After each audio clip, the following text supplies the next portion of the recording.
queridíssimas! Estamos aqui em mais um momento Entre Elas, o nosso espaço para falar sobre e entre elas. Eu sou a Natália Duarte, Nath nutricionista, especialista em nutrição esportiva funcional, nutrição clínica estética e amante da psicanálise e comportamento alimentar.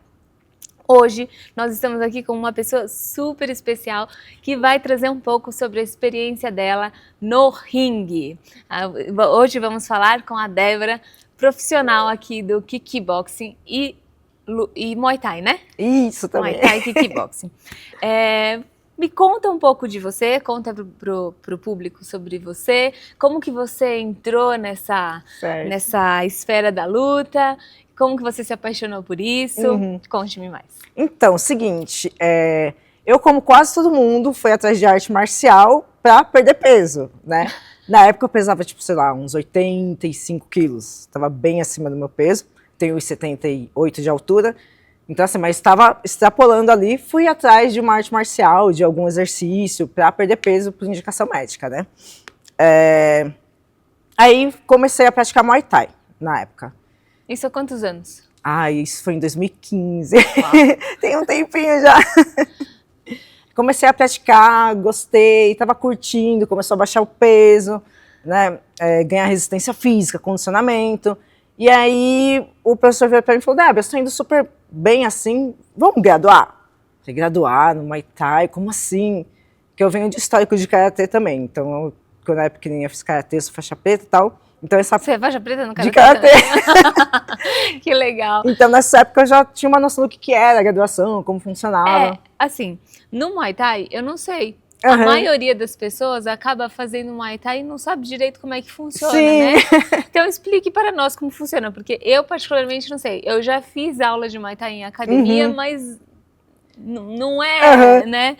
Não tem esse processo, né? Às vezes não, tem muita academia que faz passa o uma treino aula mais recreativa, físico, assim, exatamente. O Muay Thai mesmo, na Tailândia, ele não tem nenhum sistema de graduação, né? É treino pesado e treino de competição. Aqui no Brasil, eles colocaram, adaptaram e criaram uma forma de graduação que é um cordãozinho que fica no braço, né? Isso, desse daí.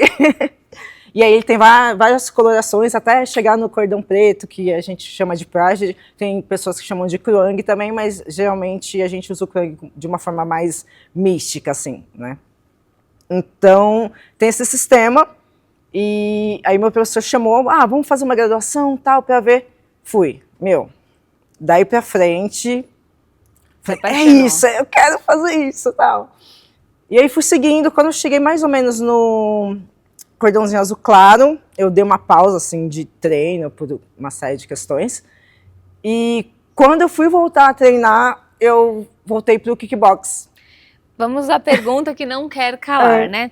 Nós sabemos que o Muay Thai usa, é uma arte marcial tailandesa, que utiliza tanto socos, né, quanto chutes. Cotovelo, joelho. Exato. Qual que é a diferença entre o Muay Thai, que usa membros superiores e membros inferiores, e o kickboxing, que também usa membros superiores e membros inferiores? Qual que é a diferença entre os dois? O pessoal confunde bastante, porque em questão de golpe, de movimentação, assim, eles são muito parecidos realmente, assim. Parecidos não, mas tem golpes que são utilizados nas duas artes, né? No esporte e na arte marcial, no caso. E a diferença maior que a gente costuma falar é que no Muay Thai a gente pode usar cotovelo. E tem a questão do clinch, né, que é quando você segura a pessoa e dá diversas joelhadas, você pode dar joelhadas tipo, seguidas. No kickbox a gente não pode usar cotovelo e a joelhada a gente só pode dar uma joelhada e soltar o adversário. A gente não pode segurar a pessoa e usar os joelhos diversas vezes. E a questão das regras também, elas são diferentes. A forma que o árbitro interpreta a luta de Muay Thai é completamente diferente da forma que o árbitro interpreta a luta de kickboxing. Então, mas é basicamente isso. Tá, vamos então falar sobre isso. Existem competições de Muay Thai e competições de kickboxing, Sim. Né? E quais são as regras de cada um deles e como é na prática a luta acontecendo? Então, é o seguinte, No Muay Thai, eles observam mais contundência. Então, são golpes fortes. É quase que uma questão de força. No Muay Thai, tipo, o golpe mais forte, ele pontua mais. Porém, se eu tô tomando aquele golpe super forte e eu tô estabilizada na minha base, eu tô ganhando a luta, não quem tá batendo forte. Então, é quase que uma questão ali é uma briga de força, quase. É uma questão de contundência. No kickbox, a pontuação, ela é mais volume de golpe, mas tem que ser golpe limpo. Né? Tipo, eu vou dar, sei lá, 4 golpes. E desses 4 golpes, 3 entraram limpo. Então, tipo, eu tô ganhando aquela luta de quem entrou 2 golpes limpos. Então, é mais questão de volume de golpe. O que é um golpe limpo? Um golpe limpo é quando ele entra sem pegar na guarda, sem esbarrar em nada, ele atinge o alvo do jeito que tem que ser. É aquele certinho, lindo que a pessoa deixou aberto aqui. Viu ali aquele lugarzinho, pá, pegou limpo. Ou, ainda que eu esteja com a guarda fechada, ele furou a minha guarda e entrou direto. Então, tipo, esse é um golpe limpo. Sim. O que nós temos aqui no Brasil de competições de cada uma dessas modalidades? Normalmente, os eventos de Muay Thai, eles são mais específicos, são bem específicos, aliás, tipo, só luta Muay Thai mesmo, dentro das regras de Muay Thai. E, tipo, sei lá, o Portuários Stadium, por exemplo, que é um dos maiores eventos de Muay Thai que tem no Brasil.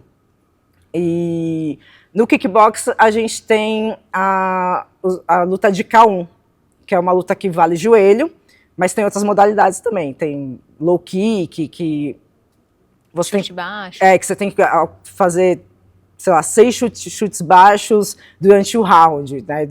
Você tem uma quantidade de golpes para acertar. Cada modalidade é uma regrinha. Exatamente. Mas, basicamente, no Brasil, o kickbox ele é mais visto no K1, que é a luta mais abrangente, assim, que você pode usar mais golpes. O kickboxing é modalidade olímpica? Não. Não, ainda não. Estamos tentando aí.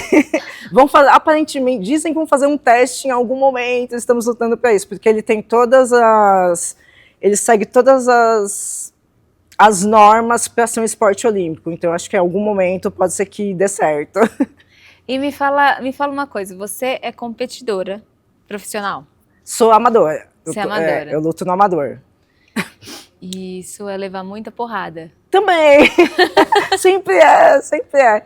Mas, por exemplo, eu participo de alguns eventos específicos, eu gosto muito de participar de eventos da federação, da CBKB, que é onde eu sou filiada atualmente, mas tem alguns eventos muito bacanas que a minha academia já orienta, tipo, vou participar desse que é legal, que a gente já sabe que tem uma arbitragem regulamentada, tudo certinho, então a gente opta por estar em eventos desse porte, assim. Então, eventos maiores e tal. Sim. Como que é para você, como mulher, estar nesse ambiente de competição de esporte de combate? Então, normalmente, nas academias, a gente vê poucas mulheres treinando. O volume é maior de masculino, né? Tem muito mais homens treinando. Se você chegar numa aula, você vai ver que tem muito mais homens treinando do que mulheres. Na minha academia, na minha equipe atual, tem poucas mulheres, mas é super tranquilo, todo mundo se adapta super bem, todo mundo treina junto, não tem... Porque eu passei por momentos que eu cheguei em academias que, tipo, treina menina com menina, treina, tipo, homem com homem.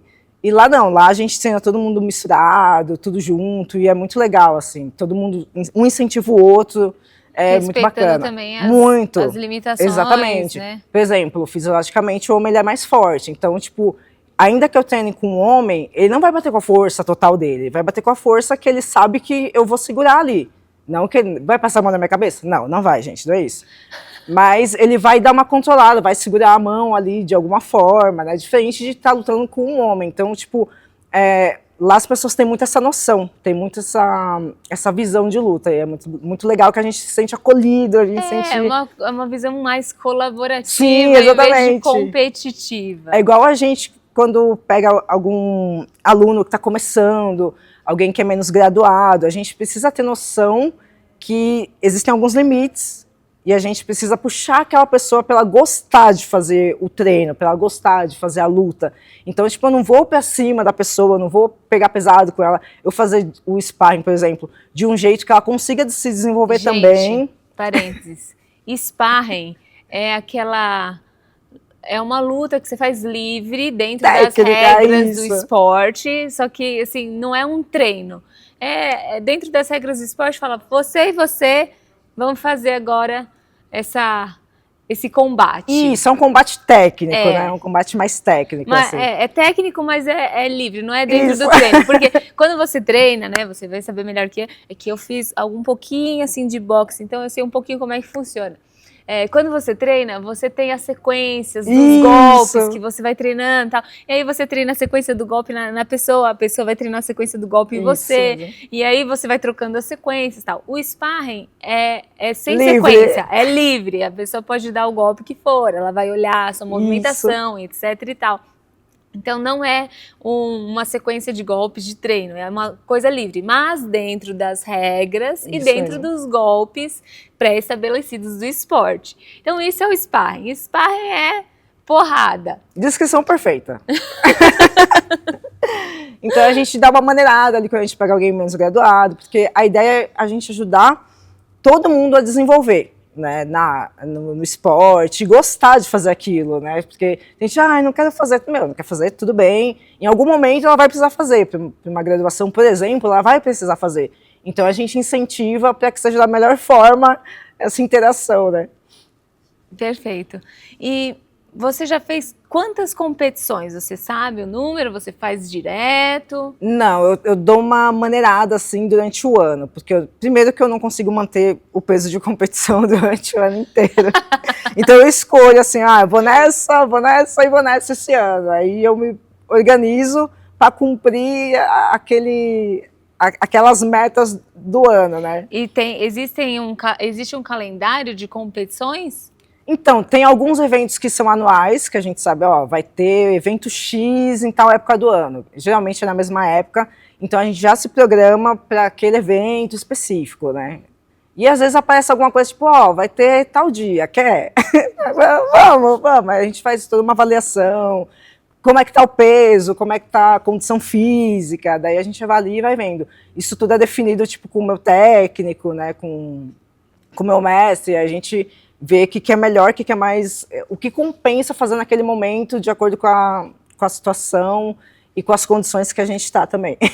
Certo, você falou aqui de peso, né? A gente sabe que esporte de combate tem essa questão do peso. Tem bastante. Porque as pessoas, elas competem com pessoas que estão na mesma janela de peso. Sim. Né? Eu, como nutricionista, já trabalhei bastante essa questão de peso em vários atletas. Mas eu queria que você contasse a sua experiência e depois eu dou uma pincelada, o que tecnicamente é mais adequado. Então, a questão do peso, a gente usa ela de forma estratégica. Por exemplo, atualmente, o meu peso normal é 72 quilos. Essa é a média. Mas eu não luto com 72 quilos, eu luto com 68, 65, já lutei com 60 em algum momento da vida. 60? E você teve que perder quantos quilos para chegar nos 60? Então, normalmente, nessa época que eu lutei com 60, eu estava num déficit calórico já há muito tempo, então eu já estava ali pertinho dos 60, foi tranquilo. Mas, normalmente, não é tão tranquilo assim, né? A gente tem que baixar ali uns 5 quilinhos, porque é uma questão estratégica. Para a minha altura, o ideal é eu estar com um peso mais baixo, porque eu tenho vantagem com pessoas menores do que eu. Então, uma menina Qual que é a sua altura? Eu tenho 1,78. Então, uma menina de, sei lá, que pese 65, 68 quilos, ela não vai ter 1,78 de altura. Ela vai ser mais baixa do que eu. Então, a minha estratégia é eu ter essa vantagem da altura. Eu estar no mesmo peso que ela, porém, a minha envergadura ser maior e eu tenho essa vantagem da mão chegar primeiro, né? Do chute chegar primeiro, exatamente. Então, a gente usa o peso de uma forma estratégica. Quando eu vou lutar com 70 quilos, por exemplo, eu sei que a pessoa não vai ser... Pode ser que ela tenha uma altura semelhante da minha, mas ou ela vai ter mais massa magra, ou ela vai ter um pouquinho mais de gordura na composição corporal, né? Aí cabe a mim se eu quero encarar uma pancada dessa, ou se eu abaixo para pegar uma mão mais leve, vamos dizer assim. Mas a gente usa como questão de estratégia mesmo. E aí tem toda aquele momento de perder peso, de baixar peso, imagina. E aí a gente faz uma dieta bem certinha, para não perder energia, para treinar com intensidade que precisa. E aí conforme vai chegando mais perto, aí a gente começa a restringir mais a alimentação. E aí, aos 45 do segundo tempo, se ainda não estiver certo, a gente entra com diurético, né? Para de tomar água, o que precisar. Sai correndo com capinha de Sim, chuva de põe plástico. Capa térmica, treina de capa térmica, enfim, daí a gente, quando vai chegando mais perto, vai estreitando, vamos dizer assim.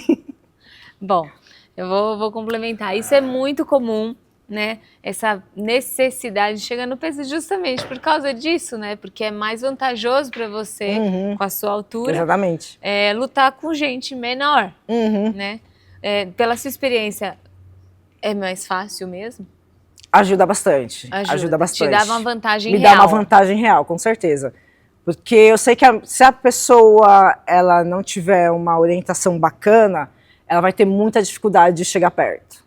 E aí é nesse momento que eu aproveito da situação, assim, né?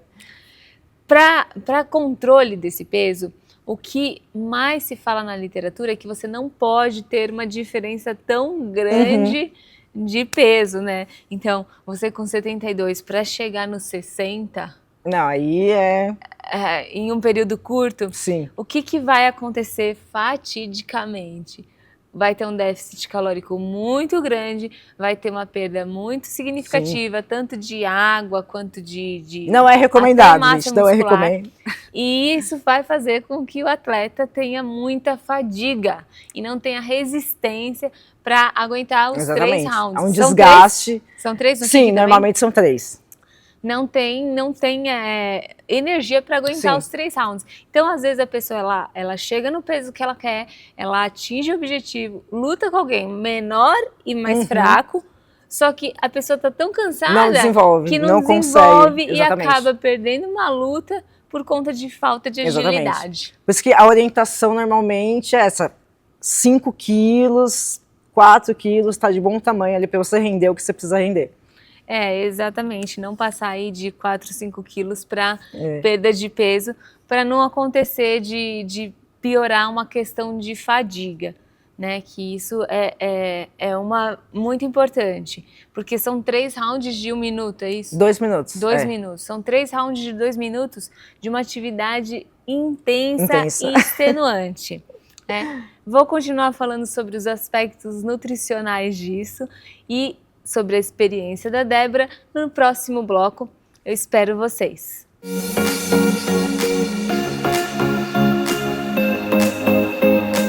Olá, eu sou a apresentadora virtual da TV Judaica, a primeira TV judaica brasileira. Estamos 24 horas no ar no Brasil e no mundo, com uma programação inédita. Trazemos jornalismo, cultura, entretenimento e muito mais, sempre fortalecendo o judaísmo, o sionismo e combatendo o antissemitismo. E o melhor, estamos crescendo a cada dia, com mais audiência, mais engajamento e milhares de downloads do nosso aplicativo. Agora, queremos você com a gente. Anuncie sua marca, patrocine a TV ou programas, ou desenvolva novos conteúdos em parceria com a TV Judaica. Entre em contato pelo telefone abaixo e solicite nosso Media Kit. Vamos juntos construir algo grandioso. TV Judaica, conectando você a Israel, aonde quer que esteja. 24 horas por dia.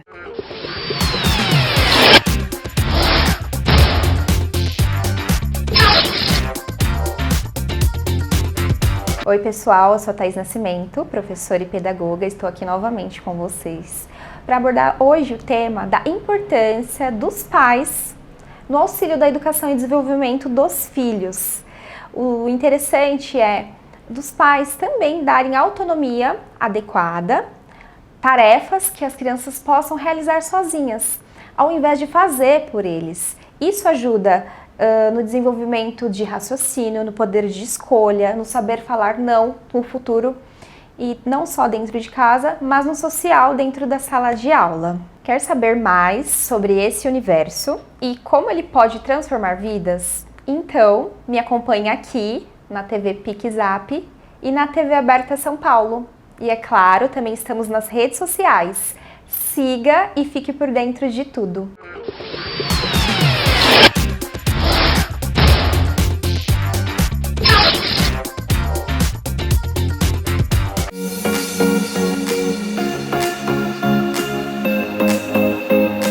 Voltamos aqui no Entre Elas falando sobre esportes de combate com ninguém mais, ninguém menos do que a Débora, lutadora de kickboxing, que está contando um pouco da experiência dela como uma atleta amadora desse esporte, né? Estávamos falando sobre como ela começou, o que trouxe ela para o esporte, que foi uma necessidade de perda de peso, e aí ela foi conhecendo aos pouquinhos mais sobre os esportes, a diferença entre o kickboxing e o Muay Thai, como que são as regras de cada um deles, e a gente estava falando um pouco sobre a questão da perda de peso no pré-prova, né? Quais são as vantagens de você ter um peso mais baixo tendo uma altura interessante, né? E terminamos o bloco falando um pouco sobre essa questão de evitar uma perda acentuada de peso no pré-combate para evitar uma fadiga. Exatamente. Né? E aí a gente estava conversando que os rounds, eles são de 2 minutos e são 3 rounds. Qual que é o tempo de descanso entre os rounds? 1 minuto de descanso. 1 minuto de descanso. Imagine você passar 2 minutos tentando levar e se proteger de porrada, dar porrada no outro, se proteger intensos, Cansa mais intensos. Tomar a pancada, né? Segurar a pancada do que bater, às vezes. Jura? Aquele momento que você tá... Porque você tá tenso, né? Você tá contraído ali. Então, tipo, às vezes cansa mais você segurar a pancada, mesmo que ela não esteja entrando, do que você bater, né? O gasto de energia é quase maior, às vezes. Eu acho que deve ser mesmo. Mas, enfim, são 2 minutos super intensos, com intervalo de 1 minuto de descanso, no qual você não pode ter nenhum tipo de suplementação aí no meio, né? Só hidratação. Só hidratação e a orientação do técnico ali também, que esse 1 minuto ele serve para dar uma orientação, né? Você tem uma visão de luta ali que você não está tendo, às vezes, dentro do ringue. Então, aquele 1 minutinho é para se reidratar, para descansar e para receber todas as orientações necessárias. Não, e é um esporte que, querendo ou não, ele dura pouco, né? Se a gente for para pensar, é menos de 10 minutos. A gente brinca, a gente fala os 10 minutos da sua vida, né? É os 10 minutos da sua vida que vai virar uma chave que vai mudar você, tipo, para sempre, assim. E a sua primeira competição? Como foi, assim, a experiência primeira de participar de uma competição? A minha primeira experiência foi assim, tipo, meu mestre virou para mim e falou, então, tá na hora, né? Vamos competir, vamos ver como é que é? Eu falei, vamos lá. E aí foi feito todo um trabalho, né, de condicionamento físico, de preparação física, de estratégia de luta, porque normalmente em lutas casadas a gente já sabe com quem a gente vai lutar. Então o nosso mestre, meu mestre, ele pode ir lá, dar uma avaliada, ver alguns treinos, né? O Instagram tá aí para isso, né, gente? Daí dar uma avaliada, ver a altura da pessoa, ver como que ela bate e como a gente pode ganhar vantagem em cima do trabalho que ela faz. E, obviamente, ela e o mestre dela vai fazer a mesma coisa comigo. Vai procurar lá vídeo, vai procurar Instagram, vai procurar alguma coisa que possa dar vantagem para ela trabalhar, para criar uma estratégia de luta. E aí eu sou orientada por essa estratégia. A gente trabalha em cima, ele cria uma estratégia e eu trabalho em cima dessa estratégia o tempo inteiro. Lógico, temos um plano B? Tem que ter um plano B, porque às vezes chega lá em cima e não funciona. Eu sempre tive a sorte de chegar lá em cima e funcionar exatamente, as coisas acontecerem exatamente do jeito que ele fala. Ele tem uma cabeça muito boa. Ele é um bom treinador. Muito, ele é excelente. Então, assim, eu nunca precisei mudar o jogo no meio da luta, porque tudo que ele falar pra mim que vai acontecer, realmente se souber, vai falar, não, tá acontecendo, dá certo, é isso mesmo. Então, ele desenvolveu essa estratégia e foi muito legal. Como ela era menorzinha, assim, a minha estratégia era a minha primeira luta, e era a primeira luta dela, então eram 2 estreantes. Isso é uma vantagem para ambas, exatamente, né? 2 estreantes, a gente era a mesma graduação. Ganhou? Não, eu perdi essa. Essa eu perdi. Mas foi muito bacana porque a minha estratégia era assim, se ela vier pra cima, ela vai vir pra cima, porque, primeira luta, tá todo mundo ansioso, você não vai ter aquele raciocínio, aquela, né, experiência de esperar bater na certa, não, é troca de porrada, gente, desculpa, a primeira luta, ela não é bonita, tá? Ela não é, nossa, que legal. Então, foi basicamente isso, ele falou, ele vai falar fight, ela vai vir pra cima, se isso acontecer, você só levanta o joelho. E foi isso que eu fiz, tipo, basicamente a luta inteira. Ela vinha pra cima, joelho, né? Vinha pra cima, joelho, vinha pra cima, joelho. Foi, tipo, sei lá, inúmeras joelhadas em 3 rounds, assim.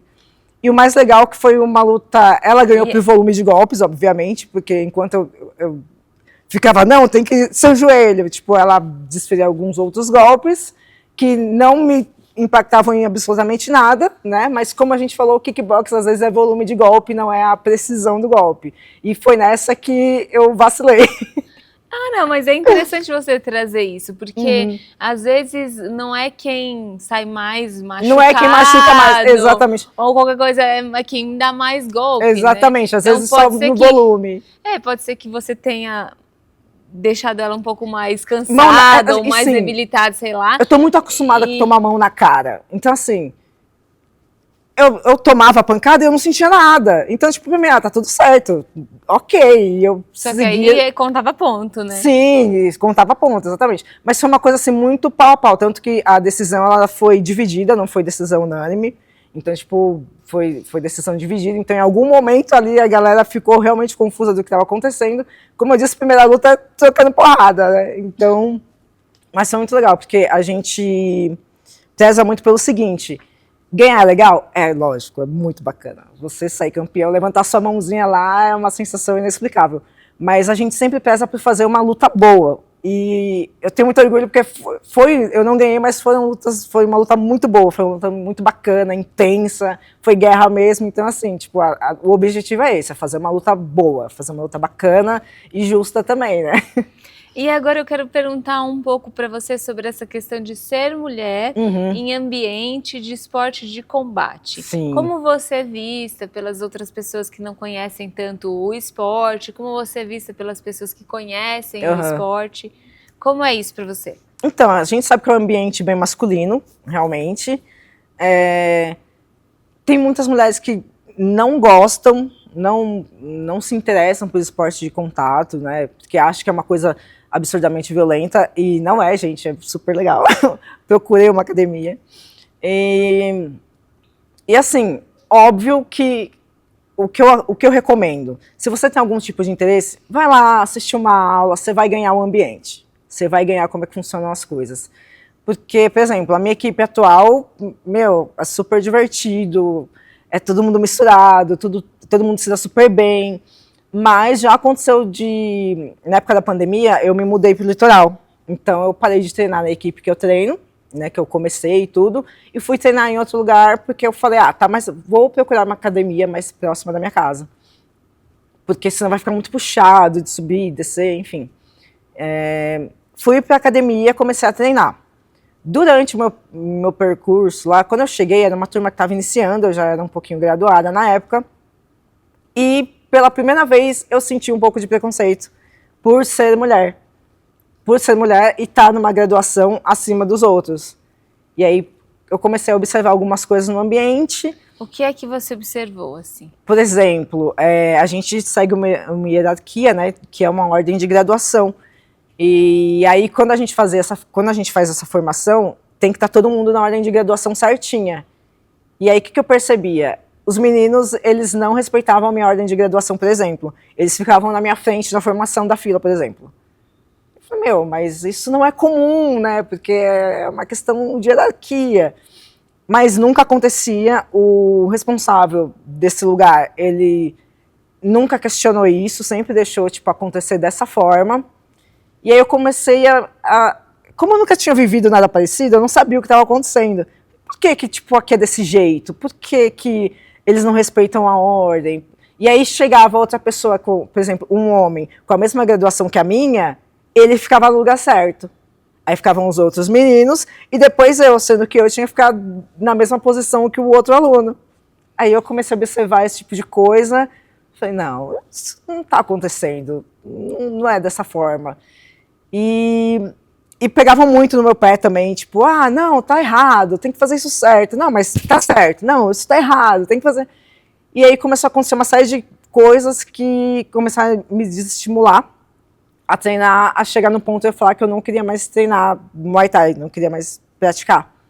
E aí eu falei, eu vou parar de treinar, vou ficar só na musculação e afins, mas antes eu vou voltar lá na minha equipe para ver como é que estão as coisas e vou fazer um treino.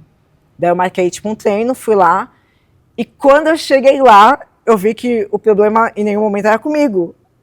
Eu fiz o treino com todo mundo, foi um treino super bacana. Na verdade, eu tinha marcado um personal treino. Eu tinha marcado um personal com esse meu professor. E aí, quando eu treinei, eu falei, mas tá muito ruim mesmo? Ele, não, o que, Débora? Não, porque tá acontecendo isso, isso e isso. Lá onde eu tô treinando, eu tô passando por isso. Ele falou, você não entendeu o que tá acontecendo? Você não viu o que tá acontecendo? Eu falei, não. Ele, isso tem nome, é machismo. Você está passando por uma situação desse tipo. Aí minha ficha caiu. Como eu nunca tinha vivenciado nada parecido, eu não sabia o que estava acontecendo. E quando ele falou que eu comecei a associar as coisas, eu falei, não acredito que estou passando por isso nessa altura do campeonato, tipo, né, em plena 2020, na época, 2020, 2021, passar por uma situação dessa. Aí eu percebi que o problema não era comigo, que não é que eu estava ficando ruim, não é que eu não sabia mais treinar, e o que eu estava ficando desestimulada por essa questão que eu não estava entendendo. E aí eu saí dessa academia. E voltou para a equipe. E voltei para a minha equipe, que é que eu estou até hoje, de onde eu nunca devia ter saído, nem parado em momento algum. Mas então, aquele negócio, eu quis facilitar a vida, né? Tipo, vou treinar aqui perto, mas não é a mesma coisa. Então, assim, se vocês entrarem em um ambiente Exatamente. de treino que ofereça algum tipo de hostilidade, não desistam. Procurem outro ambiente para ver se vocês se sentem mais à vontade, mais acolhida nesses ambientes. Essas coisas, elas existem. Acontece. Né? É uma coisa assim que eu acredito que a sociedade ela está evoluindo nesse sentido, com certeza. Mas elas ainda existem. Então a gente tem que procurar lugares nos quais nós nos sintamos à vontade. Quero praticar uma luta. Vai lá, faz uma aula experimental, sente o ambiente, porque a gente percebe, né? Eu fui meio lerdinha lá, eu demorei para anotar as coisas. Mas assim, vai ver como você se sente, ver como te tratam, ver como tratam as outras meninas que estão treinando, as outras mulheres que estão treinando. E você vai saber exatamente o que você precisa fazer. Se você vai ficar, se você tem que procurar outra. E não leve em consideração que todo lugar é desse jeito. Não é, todo lugar não é desse jeito, tá, gente? Tem equipes excelentes, tem academias excelentes, professores excelentes e pessoas excelentes, tipo, que praticam esporte de contato e você vai se sentir super bem e vai poder treinar de uma forma digna, de uma forma bacana e evoluir igual todo mundo. Outra coisa que eu queria te perguntar é sobre essa questão das equipes, onde você procura, né? Se você está procurando participar de uma equipe mesmo, como é que funciona isso?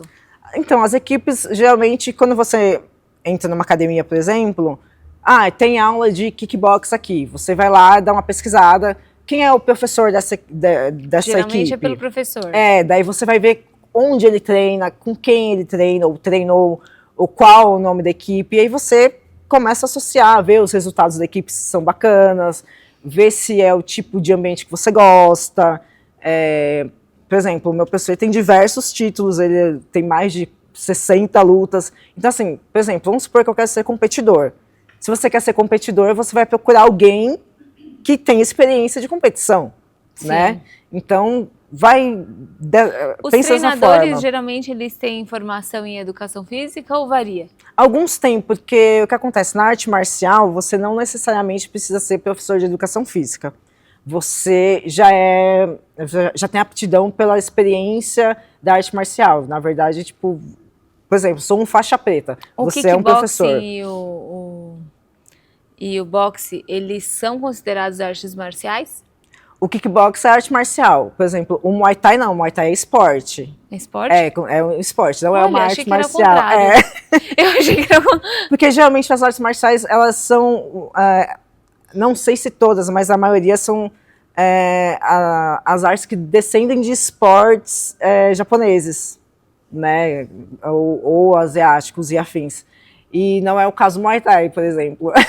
E o ambiente de... Você falou um pouco sobre a questão do ser mulher dentro do ambiente de academia, de treino. Uhum. E no ambiente de competição, como é essa questão? Dentro de uma competição de categoria feminina, são só mulheres, né? Sim. Então, a mulher lutando contra a mulher. E como é que é esse ambiente? A plateia, como é que costuma ser? É uma plateia feminina? As mulheres, masculina? É minha opinião, tá, gente? Mas eu acho as mulheres, elas são muito mais competitivas do que os homens. Então, geralmente, você vai assistir uma luta feminina, a luta feminina ela é mais agressiva do que a luta masculina. Jura? Sim, porque a mulher, ela tem aquele negócio de levar pro coração, sabe? Tipo, ela leva um pouquinho pro coração, então ela é mais... na maioria das vezes, tipo, as lutas femininas são mais agressivas do que as masculinas. Os homens não, eles têm a cabeça um pouco mais...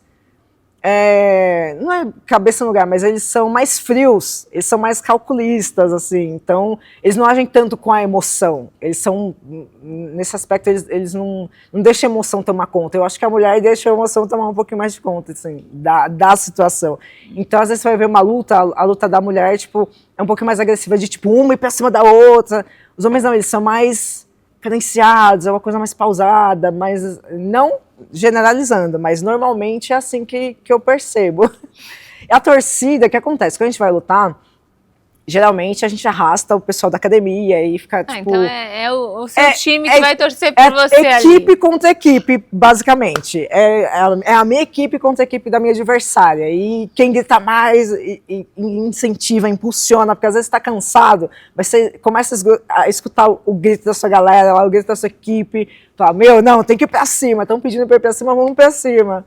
Então é um ambiente super legal, é um ambiente super respeitoso, né, tem a questão das regras, tem a questão da arbitragem, mas é muito bacana, porque a gente sai na mão o tempo todo, mas quando acaba, tipo, todo mundo vai se cumprimentar, todo mundo se abraça, porque, querendo ou não, todo mundo passou pela dificuldade, por uma preparação, por aqueles momentos complicados, né, que tem na preparação, aquele processo difícil.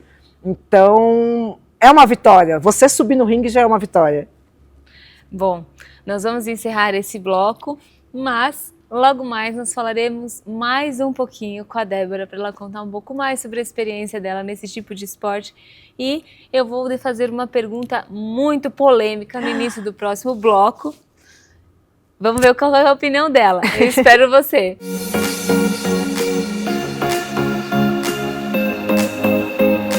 Para não ficar de fora e poder assistir 24 horas por dia a TV Judaica, baixe agora mesmo o aplicativo em seu celular, disponível na App Store e Google Play. E assista também em sua Smart TV, direto da loja de aplicativos do seu aparelho, totalmente gratuito. TV Judaica, a primeira televisão judaica brasileira.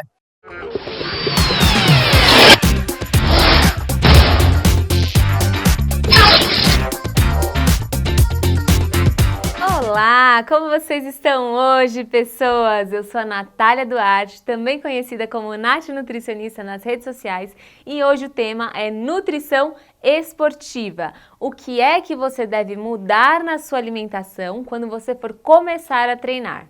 Você começou a treinar agora e era sedentário? Você não precisa fazer grandes mudanças na sua alimentação. O que você precisa prestar atenção é transformar a sua alimentação no mais natural possível. Ou seja, alimentos o mais próximo do de verdade, alimentos mais próximos do que seriam na natureza, pois assim você vai tirar os aditivos e vai tirar conservantes da sua alimentação como um todo, o que vai trazer muito mais saúde. Tirando esses elementos da sua alimentação, você vai tornar o seu corpo mais limpo, então ele vai funcionar de uma forma melhor. E é isso que a gente precisa quando você começa a treinar. Então, arroz, feijão, frutas, verduras, legumes, esses alimentos têm que ser sim a base da sua alimentação se você começou a treinar hoje. Gostou desse conteúdo? Mande a sugestão para o próximo tema lá na nossa rede social da PixApp TV. Beijo da Nutri!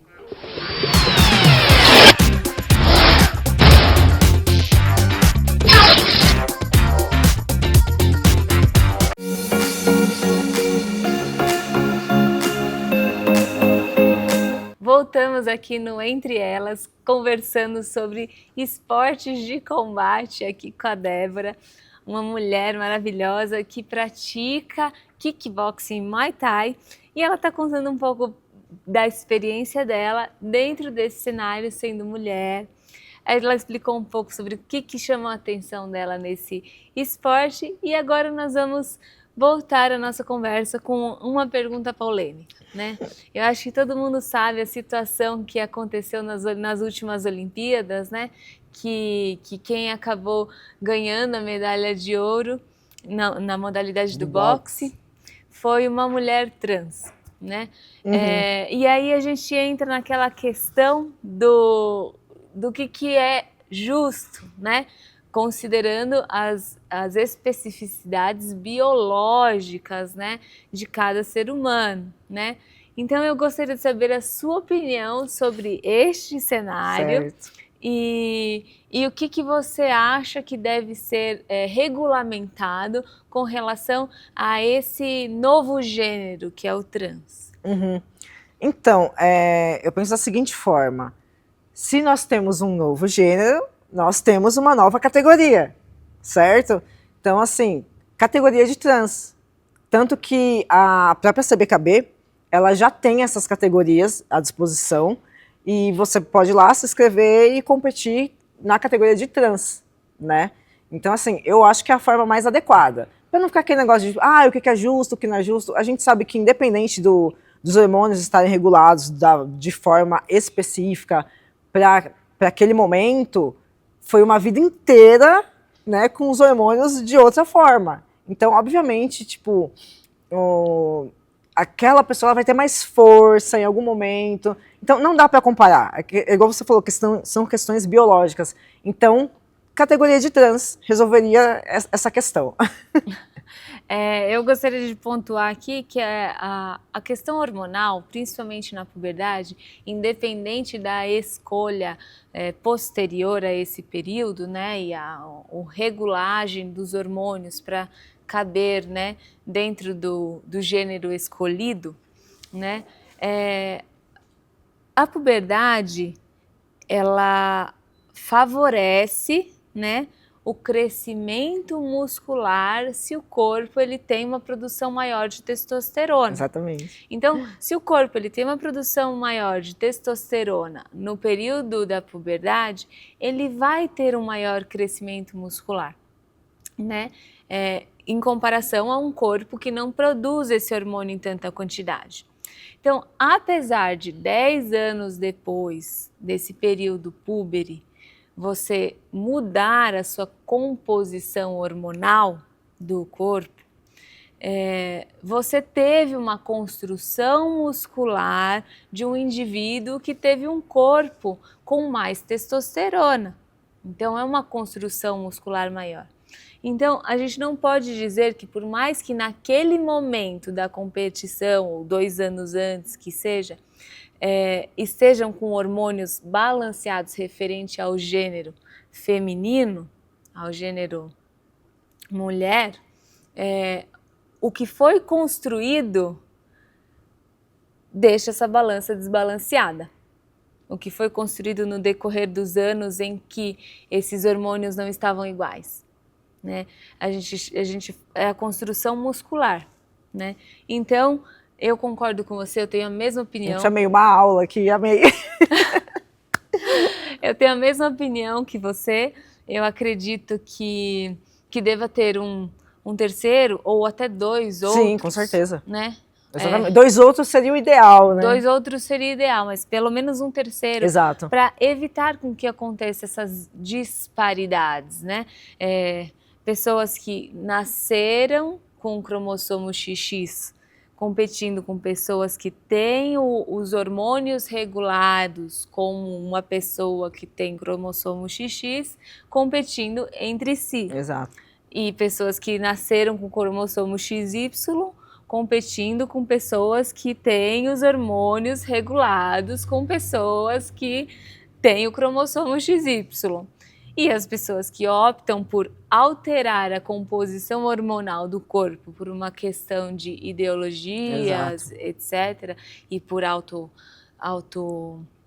aceitação, Sim, né? exatamente. Compitam com pessoas que fizeram as mesmas escolhas. Seria o cenário perfeito, né? É. E Então, justo também. Justo. Acho que justo é a palavra mais bacana de se usar, né? Porque definitivamente não é justo, Não tem, né? não tem como a gente fazer essa aquele comparação. negócio do equilíbrio, que Exato. a balança ela fica É desequilibrada. o histórico né? todo. Agora eu queria falar um pouquinho com você sobre as suas conquistas, né? Você trouxe aqui algumas coisas que eu queria que você falasse um pouco. A luva, a primeira coisa que eu queria perguntar, a luva é a mesma para todos os esportes? Kickboxing, Muay Thai, boxe? Sim, é o mesmo estilo de luva, você só vai adaptar o tamanho, se é 14 ossos, se é 10 ossos, se é 12. A gente gosta de usar a 14, que é a recomendada, assim, pro kickbox, né? Mas em competição isso varia. Tem competição que você vai usar uma 12, que é uma menorzinha, você sente mais a mão. Eu já ouvi falar que era baseado no peso do atleta. Então, faz sentido não, né? Então, basicamente, para você treinar, sim. Mas em competições, tipo, não necessariamente, porque você vai usar ali a luva do evento, que ela vai ter um tamanho pré-determinado. Esse evento você vai lutar com luva 12. Todo mundo vai lutar com aquela luva 12 que vai estar disponível então, ali. numa luta, você não pode ter tamanhos diferentes de luva para não gerar desvantagem. Exatamente, cada um. Tanto que, normalmente, a gente não leva nosso equipamento, né? A gente leva só bucal, né? Tem que ser o seu. O bucal, falando nisso, vamos falar então primeiro dos equipamentos do atleta, né? O que se usa? Se usa bandagem, né? Isso, no amador a gente usa bandagem de 3 ou 5 metros, né? O bucal. Explica o que é que às vezes as pessoas não sabem. A bandagem é aquela faixa que a gente envolve na mão, que a gente prende na mão, que é para segurar o pulso, para você não ter nenhum tipo de lesão nem nada, e que a gente treina com ela também diariamente. É aquela faixa que a gente enrola, a bandagem, de 3 ou de 5 metros no amador. Mulher usa um equipamento que é um protetor de seio, que a gente põe por baixo do top, né? E a gente usa um protetor genital, que todo mundo sempre fala de coquilha, né? Que os homens usam coquilha. A mulher ela tem um protetor que equivale a uma coquilha, que é o protetor genital feminino. A gente põe por baixo também do short. Esse é o equipamento básico que a gente tem que ter. E o bucal, exatamente. Porque o que acontece? Geralmente, quando a gente vai numa competição, a luva, a caneleira, que a gente usa, né, que é a proteção do pé, e o capacete é do evento, não é nosso. Porque o que acontece? Para não ter aquela possibilidade de você batizar sua luva de algum jeito. Então, assim, você vai usar o equipamento do evento para todo mundo usar exatamente o equipamento igual. Usar todo mundo o mesmo equipamento, do mesmo tipo, da mesma marca, apenas com as cores diferentes, que é a cor do corne, né? Tipo, azul ou vermelho. Tá. Aqui a gente já falou que é Esse é o Prajit que a gente coloca aqui do Muay Thai. Essa é do Muay Thai. E, inclusive, esse tá bem recente, que eu peguei ele tem 15 dias. Como é que são as cores? Isso aqui é uma graduação de qual nível? Assim? Essa é antes da preta. O próximo é o preto. Bem evoluída. Por isso agora eu entendi tudo. Quando você chegou na academia e você foi rebaixada, você falou, o que é isso? Mas na época eu azul clarinho ainda. Tipo, no Muay Thai, tem alguns lugares que usam as cores diferentes, tá? Mas onde eu treino é branco ponta vermelha, vermelha ponta azul, que é o azul claro, azul claro, ponta azul escuro, ponta preta e depois o preto. Então esse seria o 8º. Esse aí então é o azul escuro, ponta preta. Ponta preta, então, é isso. Você deve realmente... Esse tá, faixa preta em karatê. Esse tá novinho, então tá fresquinho, acabou de chegar. E essa faixa aqui? Essa faixa a faixa do kickbox, que é a marrom, ou antes da preta também. Por coincidência, tipo, eu sou quase o mesmo nível dos dois, assim. Eu pego basicamente Mas você deve ter, ou você deve treinar muito, ou você deve ter facilidade, né? Porque faixa preta em karatê, faixa marrom em kickbox. Na verdade, faixa azul vamos longos anos nesse percurso aí, né? Agora tá mais perto de onde a gente quer chegar, mas tipo, daqui até a preta, pelo menos uns 2, 3 anos ainda, mas mantendo a disciplina e o foco, né? e a constância. O uniforme do kickboxing usa faixa? Eu não sabia. Usa, a gente é parecido com o uniforme de Muay Thai, que a gente usa o short, né, o topzinho, a blusa, o uniforme da equipe e afins, e amarra a faixa por cima do short.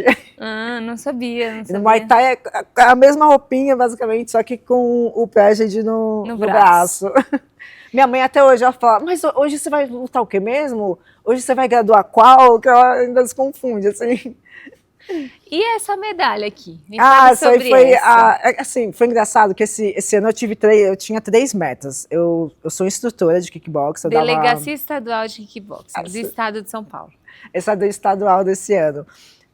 Eu tinha 3 metas para esse ano, que era pegar minha faixa marrom, pegar o pledge de ponta preta e ser campeã paulista de kickbox pela CBKB.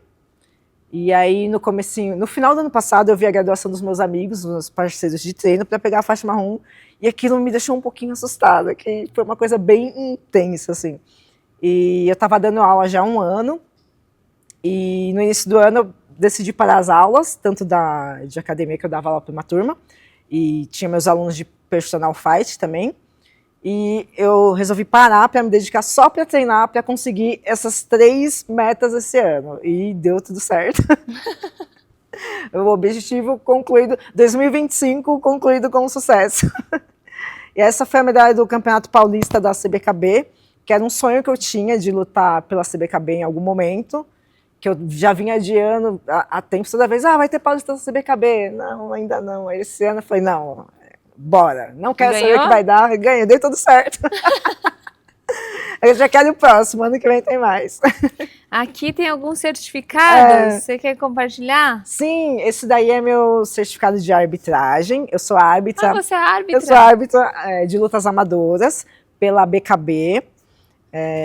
Isso já tem, acho que mais de 2 anos, assim. Tá, 2022. Porque eu acho que quando você sabe as regras, fica muito mais fácil você praticar e ensinar da forma correta. Então, eu tenho os cursos de arbitragem e eu sou árbitra por essa associação que é a BKB. Tá. Aqui a faixa marrom. Essa aí foi da faixa marrom, conquistou. que é o certificado da Cronos. E esse é do Muay Thai, que Thai. tá fresquinho aí.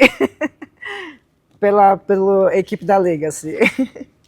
E me conta agora um pouco sobre a sua atuação como personal fight. Sim. Me fala. As pessoas te procuram? Sim. Você dá aula em academia? Comecei com os amigos, né? Tipo, Mas você dá um treino mais técnico para a pessoa evoluir? Você dá um treino mais de condicionamento para a pessoa aí vai do praticar objetivo. atividade? Ou é bem assim, individual? Quando eu tô dando aula para a turma em academia, eu sigo o que a equipe me pede, né? No caso, eu sou da Cronos, então eu vou dar a aula que é padrão da equipe da Cronos. Então vai ter o mesmo sistema de aula, a mesma aula que eu faço, basicamente, é a mesma aula que eu vou passar de acordo com o nível de cada um, claro, mas é uma aula padronizada. É a aula da equipe Cronos. Quando é personal, eu vou mais pelo que o que a pessoa quer. Débora, eu quero perder peso. Então a gente vai focar em condicionamento, vai focar mais para a questão de perda de peso. Uhum. Eu quero parte técnica, então a gente vai focar em parte técnica. A vantagem do personal fight é que você pode escolher como você quer fazer a aula, qual o tipo de aula e qual é o seu objetivo. A gente vai trabalhar com base no seu objetivo. Perfeito, adorei falar com você, eu Débora. também. Conta para o pessoal como é que eles conseguem te achar. Uhum. Bom, o Instagram é debora.fnunes, pode procurar lá, tá lá certinho. Ou, se quiser conhecer a equipe, Escola de Combate Cronos, @e.c.cronos. E quero fazer um agradecimento para a Kiki, que faz minhas tranças toda vez que eu tenho evento, toda vez que eu vou lutar, tem graduação. Que é Kiki_tranças, dá uma procurada lá também. Bom, agradeço você ter vindo até aqui. Eu acho que Eu esse que agradeço, conteúdo adorei. foi ótimo. Eu achei muito interessante todas as coisas que você trouxe Obrigada a respeito pelo sobre o convite. esporte. Eu espero que motive vocês a procurar um esporte também de combate para pelo menos experimentar e ter a experiência. Isso. E ficamos por aqui hoje, aqui no nosso momento Entre elas, eu sou a Natália Duarte, Nath nutricionista, e termino aqui convidando vocês a acompanharem sempre os nossos programas às quartas-feiras, às 21 horas, na TV Judaica.